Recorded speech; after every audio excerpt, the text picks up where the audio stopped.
अधिकतर पेशेंट घुटनों के दर्द के मारे परेशान रहते हैं। वो इवन चल नहीं पाते, चढ़ाव नहीं चढ़ पाते, इवन ज़मीन पर बैठ भी नहीं पाते हैं। तो पेशेंट्स का हमेशा मुझसे ये क्वेश्चन रहता है, क्या इसका ट्रीटमेंट ओनली नी रिप्लेसमेंट है या नी रिप्लेसमेंट से बचा भी जा सकता है। मैं हूं doctor Pritesh Chaudhary, orthopedician and joint replacement surgeon, और आज हम बात करेंगे ऐसे ट्रीटमेंट्स के बारे में जिसके थ्रू हम लोग नी रिप्लेसमेंट से बच सकते हैं। इसके लिए हमें सबसे पहले ये समझना होगा कि नी जॉइंट जब घिसाता है उसमें आर्थराइटिस होती है तो कितने टाइप्स की होती है या क्या स्टेजेस में होती है। अगर हम नॉर्मल पेशेंट के समझने के हिसाब से, सिम्टम्स के हिसाब से आर्थराइटिस को बांटें तो ये नॉर्मली 4 स्टेजेस में होगा। फर्स्ट स्टेज जिसमें कि हमें माइल्ड पेन कभी कभी होता है।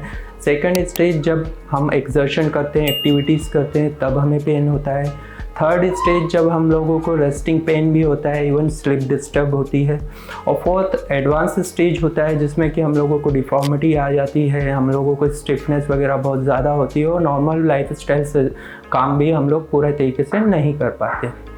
तो इन स्टेजेस के हिसाब से अगर हम लोग ट्रीटमेंट पर जाएं तो फर्स्ट 2 स्टेजेस में हम लोग वेट लॉस करके, जैसे कि हम लोग डाइट में मेंटेन करके और रेगुलर एक्सरसाइज करके और पेन या हमारा वेट कम करके और पेन में भी कमी कर सकते हैं।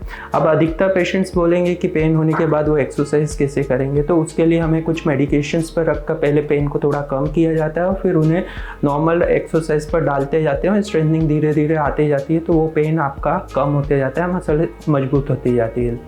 सेकंड चीज़ यही है, रेगुलर आप एक्सरसाइज करें जिससे कि मसल में स्ट्रेंथ आ जाएगी, जॉइंट्स स्मूथली ग्लाइड करेंगे और आपके जॉइंट्स में स्टिफनेस नहीं रहेगी, फ्लेक्सिबिलिटी रहेगी।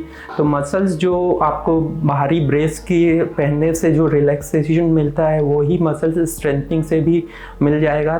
तो आप एक्सरसाइज करके भी अपने पेन को कम कर सकते हैं। थर्ड ट्रीटमेंट ऑप्शन जो रहता है वो होता है फिजियोथेरेपी का। जब आपके मेडिकेशंस, वेट लॉस और रेगुलर एक्सरसाइज वर्क नहीं कर पाते हैं तो आपको फिजियोथेरेपिस्ट की ज़रूरत पड़ती है। फिजियोथेरेपिस्ट आपको एक रेगुलर एक्सरसाइज प्रोटोकॉल बताता है और साथ में ही ऐसी मॉडलिटीज़ ट्रीटमेंट की देता है मशीनों के थ्रू, जिससे कि आपको मेडिसिन की ज़रूरत कम पड़ती है और आप एक्सरसाइज करके मसल को स्ट्रेंथनिंग कर सकते हो, आप जल्दी अपनी नॉर्मल एक्टिविटीज़ गेन कर सकते हैं।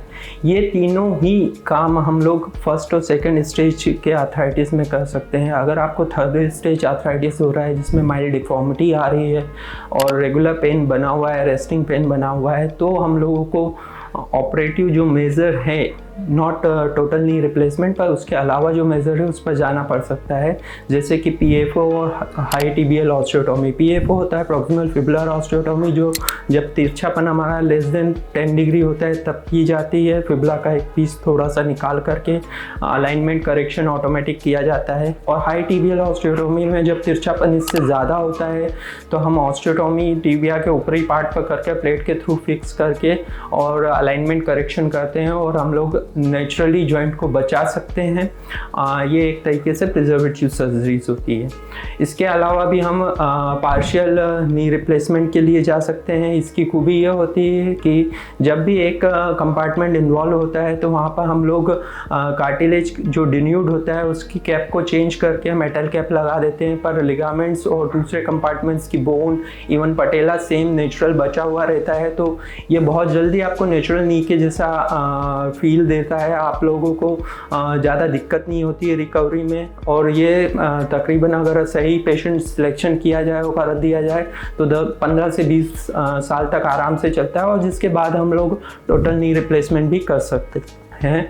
इसके कारण हम लोग रिवीजन जो सर्जरीज नी रिप्लेसमेंट की बचती है उसको अवॉइड कर सकते हैं। तो ये ऑप्शंस अलग अलग जो कि नॉन सर्जिकल भी है और सर्जिकल भी है, बट हम इनके थ्रू नी रिप्लेसमेंट से बच सकते हैं। तो हम लोगों को ये समझना रहेगा कि आपका जॉइंट कितना इन्वॉल्व है, उसके लिए आपको कैसे कब ओरिएंटेड होकर के डॉक्टर्स की सलाह लेनी चाहिए।